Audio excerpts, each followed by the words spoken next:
Hello there. Welcome back on the News Review. Well, welcome back on the AM show. And it's time now for the News Review. We're joined by former presidential candidate of the Progressive People's Party, Bridget Jogbenuku. She joins us shortly for a conversation. But before we do that, Endpoint Homeopathic Clinic helping us to bring you the News Review every morning on the AM show. And here's why. They're offering you health, basically. For you, if you're a man, prostate screening for free. They just say, make tracks to any of their offices or give them a call and they'll book you for an appointment. If you're a woman, fertility screening for free. Now, you may have hit a certain age, you realize you're still not fertile, you're facing issues with fibroids, or maybe even worse, you don't even know. That's the whole point. So make tracks to Endpoint Homeopathic Clinic, get yourself checked, and you're good to go. Where can you locate them? Here in Accra at Spintex opposite the Shell signboard. There's Kumasi Chronomobwe here behind the Angel Educational Complex. Takrade Anaji Estate, there's Tema Community 22, Techiman Hanswa, and Siama and Zima. If you'd like to call them, which I really suggest you do, the numbers are 0244 867 068 or 0274 234 321. Endpoint Homeopathic Clinic, the end to chronic disease. For bringing us to the start of the News Review. I'd like to say a very good morning to Bridget Jogbenuku. How are you? Morning, Ben. I'm very well, thank you. How are you? And good morning to your viewers and I suppose listeners, maybe. Yes, there are there are some who, there are those who turn on the TV, but their eyeballs are not on the images, but they are doing something else and they are listening to what is happening. Yep. So I think it makes sense to say listeners as well. Anyway, it's good to hear from you. Like we usually do when you're on the show. You're a businesswoman. How is business? Yesterday we heard from the finance minister. He says, yes, on the back of COVID-19 and the Russo-Ukrainian war, we faced a lot of challenges, the exigencies and all of that. But we shall come out of it and God willing, things are headed in a positive direction. Do you see that positivity out there? The dollar, the exchange rate, inflation and all of that. You seem to be reciting those words because you've heard them so much. I mean, just yesterday the finance minister mentioned them again. So I would assume that it was maybe the finance minister saying his words again. Maybe the tone of your voice only makes a difference. You are reciting those words. We've heard it so many times. It's become like a chorus, and it's only the Russia-Ukraine war and COVID, and it has nothing to do with our own policies and how we've implemented them. Okay, if that is what they say. Right now where we are, it's difficult. If they say we've taken a turn for the better, and we see, we are not feeling it. Food is still expensive. The basics are still very expensive. Inflation is still high, even if it has come down to 30-something%. It is still high. People are suffering. So, we can keep blaming COVID and Russia, Ukraine, or take a look at the implementation of our policies and do something about it. Because you see, I always say that as long as we're going to blame those external factors and not take responsibility for our own actions, we're not prepared to do anything about it. We're going to look at the obstacles and say, these are the things that have set us on edge, and we won't do anything about it. So, Russia, Ukraine, we hear you.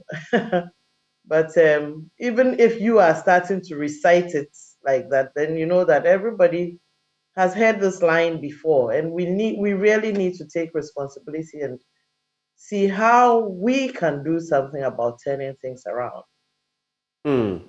Interesting picture you paint, but what did you make of the finance minister's delivery yesterday? The things he said?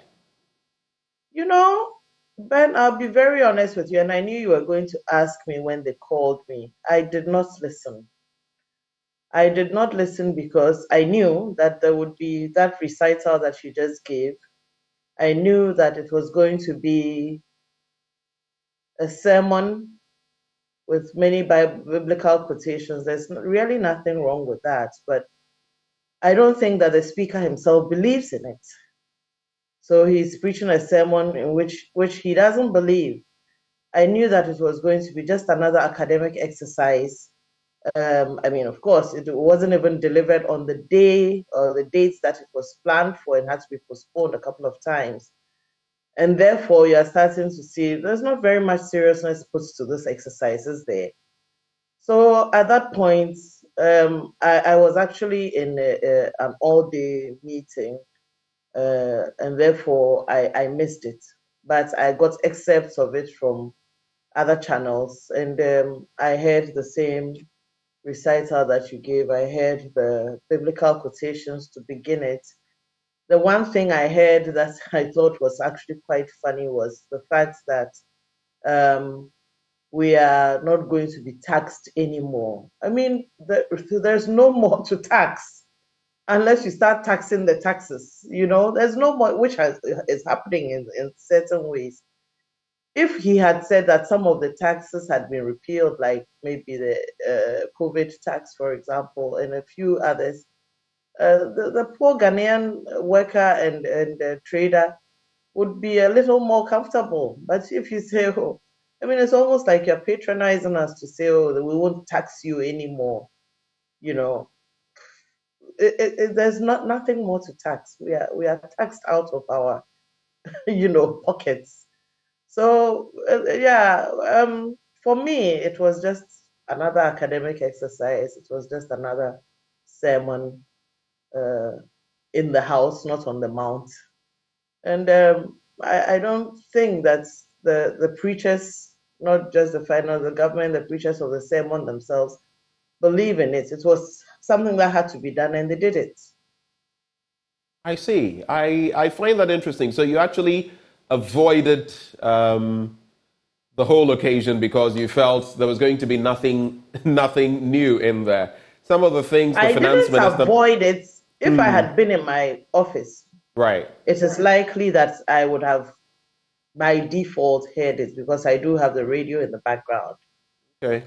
But I had to be in a meeting, and it was an all-day meeting, so I did not listen to it. But when I heard excerpts of it, and of course, as I said, because it had been postponed a couple of times, I started to feel that, not much seriousness is being put to this budget. Besides, I mean, looking at our economy and how broke we are, how is a budget? I mean, what are we budgeting on? And I think one of the minority parliamentarians mentioned it the day before. Now, what are you budgeting on? What are you using to budget? You don't have the money. So it was okay. I'll hear the excerpts later, and I heard a few of it. As I said, the one thing that I thought I heard, which ought to have been encouraging, but really didn't say much, was the fact that we aren't going to be taxed anymore. Let's get into the papers. They also talk about the same bit. We'll get into the Daily Graphic, the Daily Guide newspaper, and the Economy Times. Let's start with the Daily Graphic. Ghana elected to World Tourism Organization Executive Council, and we have a number of these organizations that we're on now. There's also Media Budget Review. Economy shows signs of recovery. That's according to Finance Minister Ken Ofori-Atta. Are we recovering? You give your verdict. I'd love to hear from you out there, those of you watching us. And I'll come to you, Bridget, on that same point as well. New GDP target signals decline. That's according to the minority. And yesterday, in asking for, the suspension so that matters could proceed, the minority leader, Dr. Cassiel Ato-Forson, started ferociously on that point. $300 million dispute. Court places injunction on mining firm, the AG involved there. And then tertiary students visit NCA. On the back page, ENI Ghana or Any Ghana partners give scholarship to 1,000 students. And Communications Minister commissions rural telephony sites in Northern Region. So let's get into the stories now. I'll start with a major one, giving us the banner headline. Now, the Minister of Finance, Ken Ofori-Atta, has said the implementation of fiscal adjustments and sustained investments have contributed to the stabilization of our economy. He said since the 2023 budget was presented to Parliament in November last year, to date, the exchange rate had stabilized, inflation had softened, and interest rates had declined, while plans for private investments had been announced due to increased investor confidence in the economy.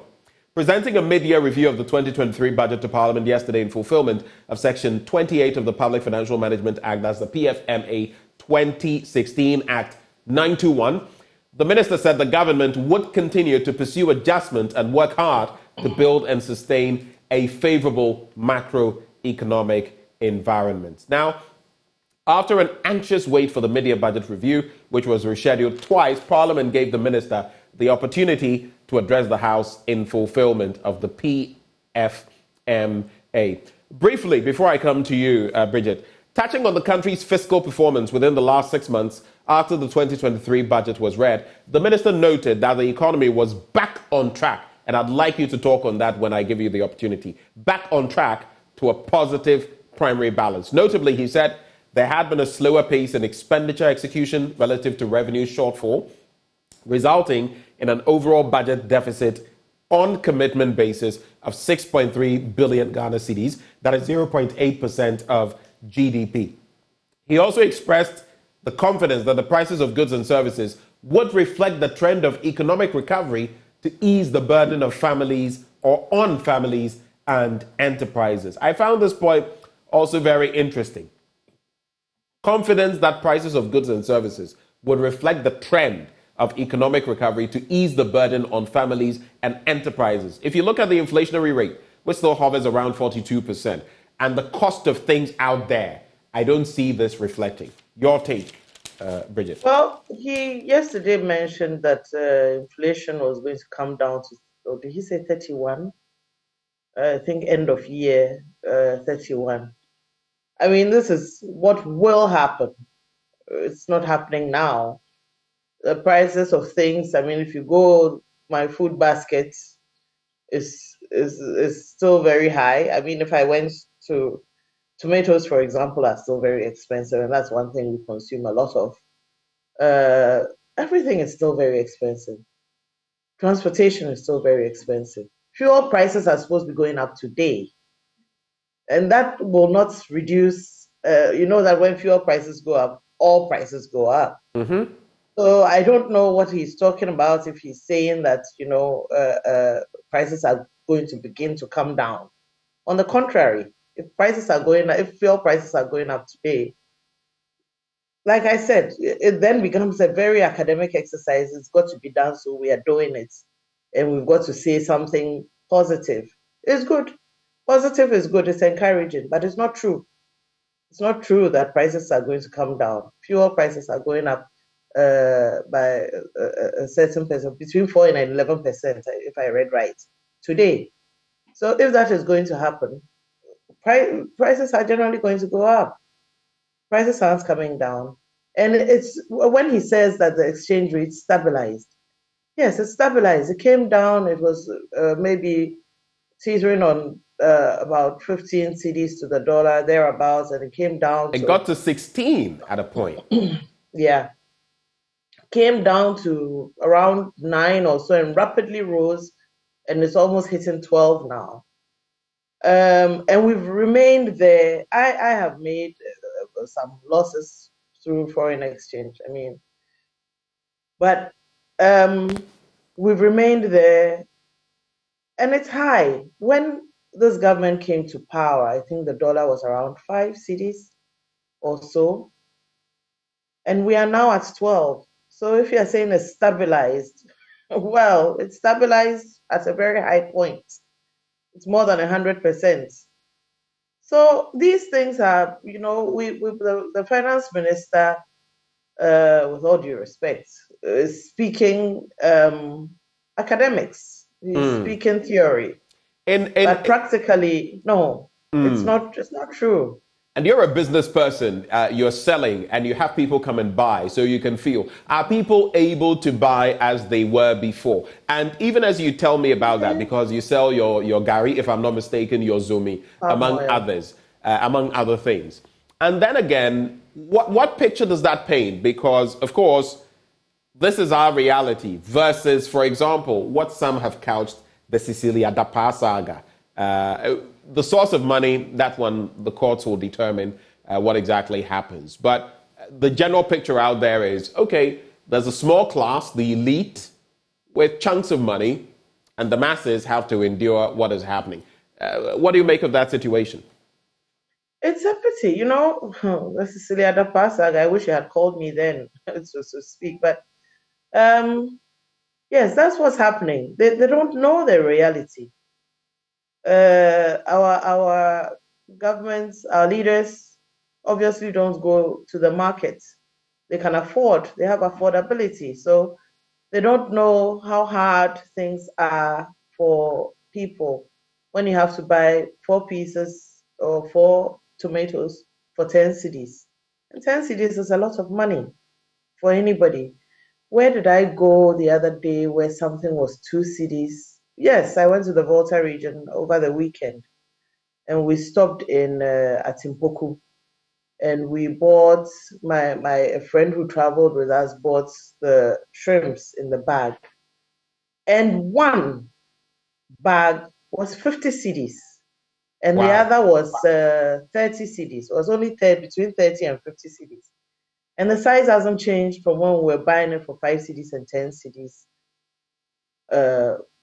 just a short while ago. So now that delicacy that the bus would stop and people would buy, and you would, my sister said it was poverty reduction strategy. You go there, you feed into the economy by buying some of those things. Can't buy it anymore. If we had bought, we would have bought 3. We bought 1, So things have gotten very, very, very expensive. And those who can afford it obviously do not realize that the people below are struggling. It's a struggle. We've been impoverished. We've been impoverished by, the Cecilia Dapa saga, for example. How is it that one person has so much, and school kids, for example, are being But fed? Bridget, it could be in Sawa. Money got from donations at a funeral. Ben, that has been said. It could be her brother. I'm just telling you what people have said. Her brother, yes, who passed, who was a chief, who used to be a cobbler. That's what people have put out there. It could be a husband who is a long-standing architect of great, repute. How come we haven't heard about all of that has been said. I mean, are you discounting all of that? I'm not disputing it. All I'm saying is, if you have all this money, why have you, if indeed it belongs, whoever it belongs to, why are school kids suffering?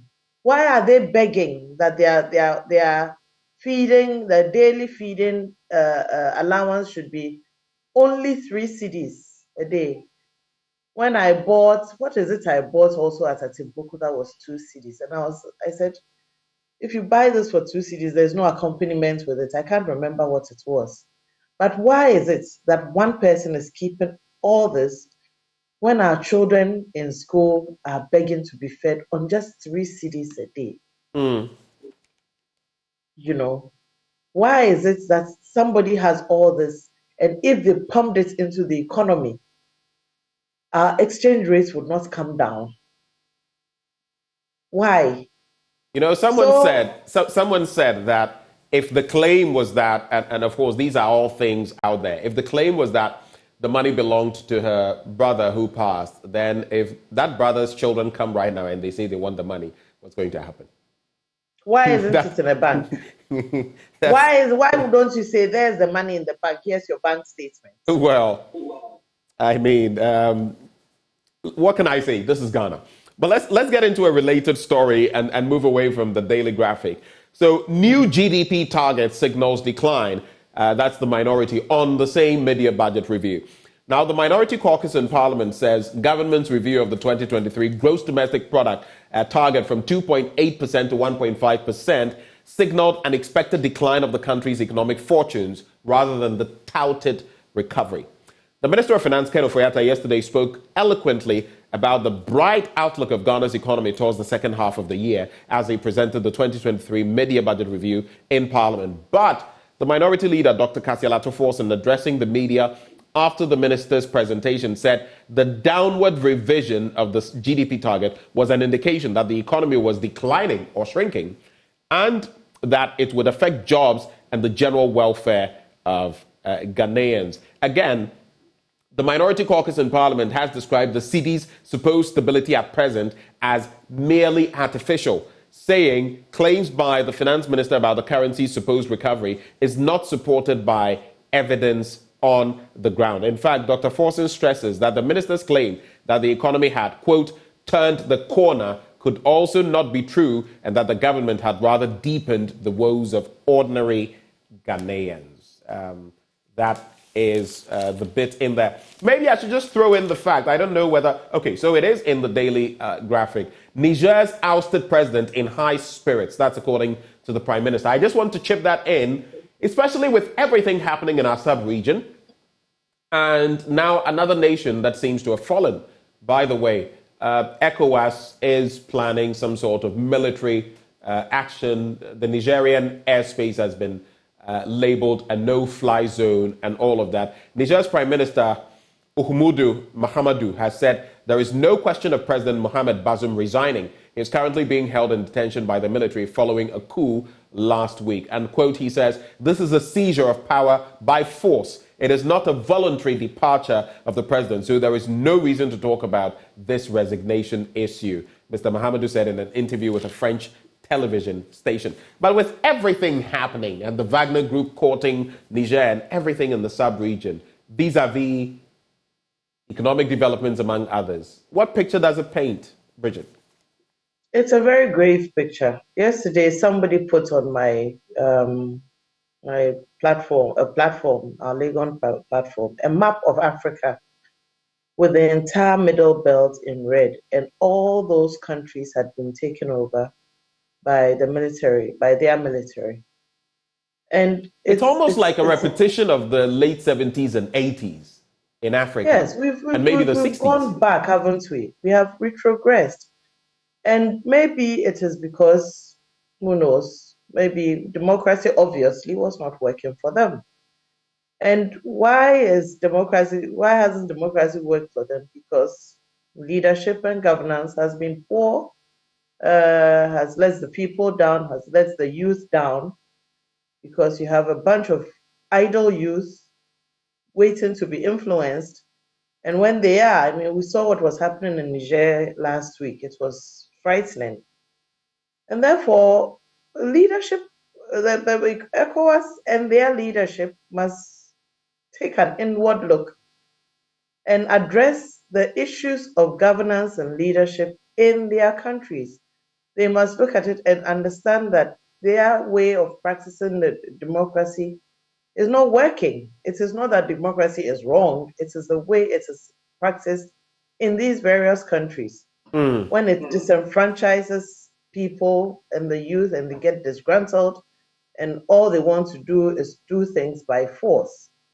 If ECOWAS is thinking of going to take over or, take out those military leaders, they must be very careful, because ECOWAS has been known to accept or to overlook issues of bad governance in some of these countries, where in some cases presidents want to extend their period of rule or of governance, and they come in and impose themselves on their countries, right, and sit in ECOWAS meetings, and the other leaders of the other countries say nothing.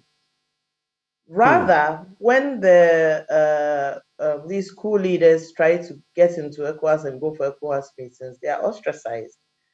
But we must ask ourselves, what are we doing wrong?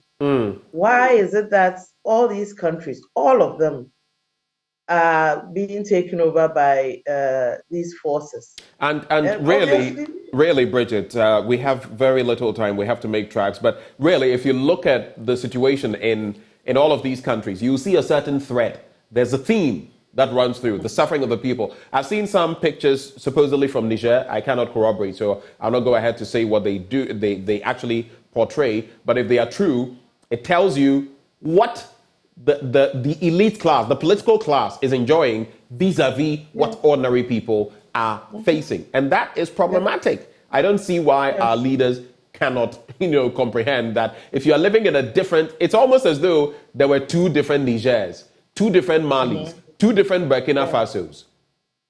I don't want to mention any other names before people take me on and say I am saying something. But if you create certain scenarios, some things, if you are not careful. Anyway, Tijani Isaka says, the new proposal of using national service personnel in farming is a clear indication that planting for food and jobs didn't work. The government must also know that health workers, that is nurses and public health, who completed or graduated from 2020 have still not been posted to work. Things are not working anymore for anybody. Tijani from Kofridia sends that. Martha Quayson says, good morning. I want to find out whether veterinarians matter in this country. Clearance was given in 2021 about recruiting veterinarians in 2022 and 2023. We've not heard anything since then, and graduates are just sitting at home. To cap off the conversation, the Daily Guide newspaper, Ahanta West MP denies resigning, and then Pius Hajide contests Eswejaman NPC, the former Deputy Minister for Information. I'll focus on the finer in Economic Times as we wrap. 2023 GDP growth revised to 1.5%. We've looked at that. Headline inflation pegged at 31.3%. UK government supports Ghana with £3.9 million to sanitize small-scale mining sector. Whenever I see stories like this with sums of money in hard currency, pounds, dollars, euros, I get concerned because, Charlie, the money.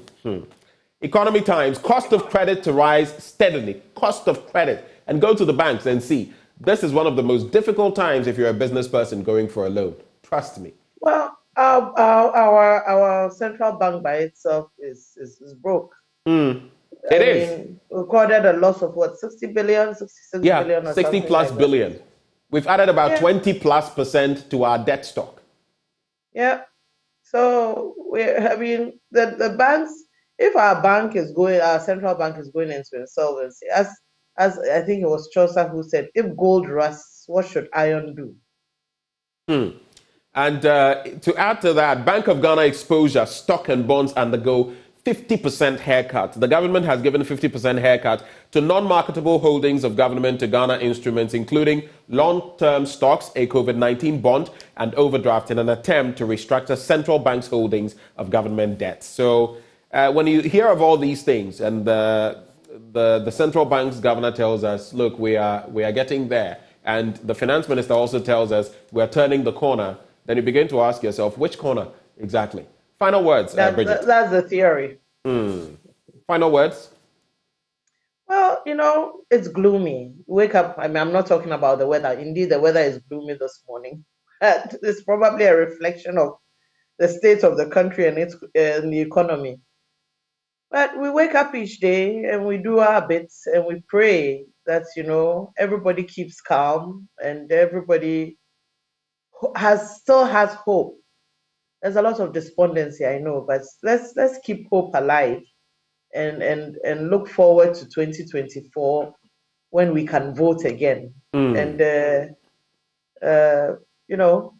all the best to everybody. It's a struggle, but we will get there.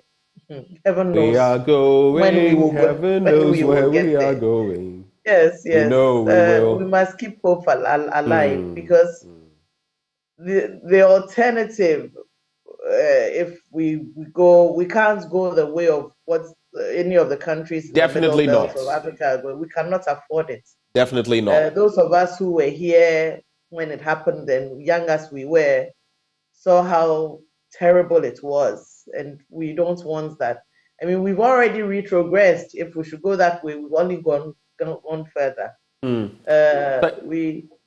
Thank you, Bridget. We must continue to pray for our leaders. Right, and that we must continue to do. I've said that if you've seen war, if you've seen civil strife before, like I have and you have, you wouldn't want to go down that road. But God grant our leaders, I call them misleaders, the grace, the favor, the wisdom, the knowledge, the understanding to reflect and change.